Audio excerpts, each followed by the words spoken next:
शहर का एक नामी होटल में एक रशियन गर्ल और उससे मिलने पहुंचा एक रंगीन मिजाज अफसर। और उसके बाद जो हुआ वो मामला जब पुलिस के पास पहुंचा तो पुलिस के भी होश उड़ गए। रंगीन मिजाज अफसर को रशियन गर्ल से मिलने किसने बुलाया था और क्यों रशियन गर्ल से मिलने की जिद पर अड़ा था अफसर, कहानी थोड़ी सी हैरान करने वाली है। दरअसल भोपाल का एक बड़ा अफसर, ठेकेदार से अक्सर बात होती थी, कई पार्टियां होती थी, उन पार्टियों में वो अफसर जाया करता था और उसी एक पार्टी के दौरान दो महिलाओं से उसकी मुलाकात एक ठेकेदार करवा देता है। उनमें से बताया गया कि एक रशियन महिला थी, दोस्ती हो जाती है, उसको भी दोस्ती हो जाती है, बातचीत शुरू हो जाती है। और उसके बाद जैसे ठेकेदार कहता है कि एक पार्टी और रख रहा हूँ एक दूसरे होटल में, तो रंगीन मिजाज जो अफसर वो पहुंच जाता है होटल में पार्टी के बाद मिलता है रशियन गर्ल से और उसके बाद कुछ सेकंड की गलती उसके लिए बहुत भारी पड़ जाती है। जी हाँ, दरअसल कहानी में शुरू से ही एक ट्रैप चल रहा था, जिसे आप हनी ट्रैप कहते हैं। और उस हनी ट्रैप के तहत जो हनी ट्रैप वाली हसीना थी यानी रशियन गर्ल, उसको बुलाया इसलिए गया था कि वो अफसर को अपने जाल में फंसा ले।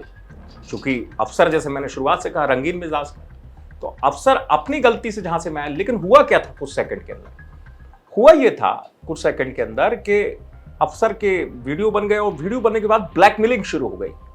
और ब्लैकमेलिंग भी कुछ इस तरीके से हो रही थी कि अफसर हैरान था। मामला जब पुलिस के पास पहुंचा तो पुलिस से सुनिए कैसे पूरा खुलासा हुआ। प्रस्तुत किया गया था हमें वरिष्ठ अधिकारियों के यहाँ, जिसके अवलोकन पर से फरियादी के कुछ फ्रेंड्स के द्वारा उसके आपत्तिजनक वीडियो बना लिए गए। उसके आधार पर उससे पैसे मांगे जा रहे थे। अभी तक उसने 2.5 लाख रुपए उनको दे दिए थे और भी इसके अलावा लीगल मांग की जा रही थी, जिससे परेशान होकर उस दिन लिखित शिकायत हमारे यहाँ की गई थी, जिस पर अपराध पंजीबद्ध कर अनुसंधान में लिया गया है। एक आरोपी, मुख्य आरोपी को इसमें पकड़ लिया गया है। उसको आज पूछताछ हेतु माननीय न्यायालय से उसकी पीआर ली जाएगी। उसमें जो भी तथ्य आएंगे उस हिसाब से वैधानिक कार्रवाई की जाएगी। कोई रशियन गर्ल का बताया जा रहा है, इसमें कोई उल्लेख है?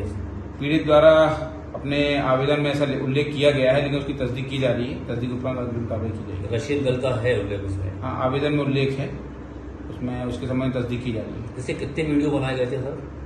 अभी हमारे पास उसके 2-3 वीडियो हैं जो हमें रिकवर हुए हैं। उसके संबंध में और फॉरेंसिक जांच के लिए भेजेंगे मोबाइल, उसमें जो भी आएगा रिकवर होगा उस सबसे कार्रवाई। पुलिस जैसे बता रही, दरअसल अफसर 2.5 लाख रुपए गंवा चुका था। मतलब जैसे वीडियो उसके बाद उसको ब्लैकमेल करना शुरू किया, वो 2.5 लाख रुपए दे चुका था। अब उससे मांग की जाने लगी थी और ज्यादा पैसे की, 10 लाख मांगे गए और मांगे गए 5 लाख और पैसे। और हैरानी की बात यह कि जो गैंग थी उसका सरगना वही ठेकेदार था जो अफसर का दोस्त भी था। और ये क्राइम ब्रांच के नाम पे फोन करते थे अफसर को कि क्राइम ब्रांच से बोल रहे हैं। तो अफसर और ज्यादा घबरा गया था, डर गया था कि मामला अब वीडियो तक नहीं रहा, ब्लैकमेलिंग तक, मामला क्राइम ब्रांच तक चला गया। और यही वजह है कि अफसर बहुत परेशान। अब उसे लगा कि मैं पुलिस को ही बताऊं, अगर क्राइम ब्रांच से फोन आ रहा है और बार बार ब्लैकमेलिंग हो रही है, तो उसने पुलिस के पास जाने की सोच ली। पुलिस को पूरी कहानी सुनी, पुलिस भी हैरान थी इस वजह से कि खुद ही दोस्ती की। लेकिन सवाल ये है ना कि हनी ट्रैप गैंग जो है, एमपी में कई ऐसे मामले सामने आते हैं कि हनी ट्रैप गैंग बड़े से बड़े लोगों को अपने जाल में फंसाता है। मध्य प्रदेश का हनी ट्रैप केस बड़ा चर्चित भी रहा है। अब चूंकि बड़ा अफसर था तो वो सार्वजनिक तौर पर सामने भी नहीं आ सकता था, लेकिन हाँ, मामला पुलिस तक गया तो पुलिस ने मुख्य आरोपी को तो गिरफ्तार कर लिया, लेकिन हसीना फरार हो गई।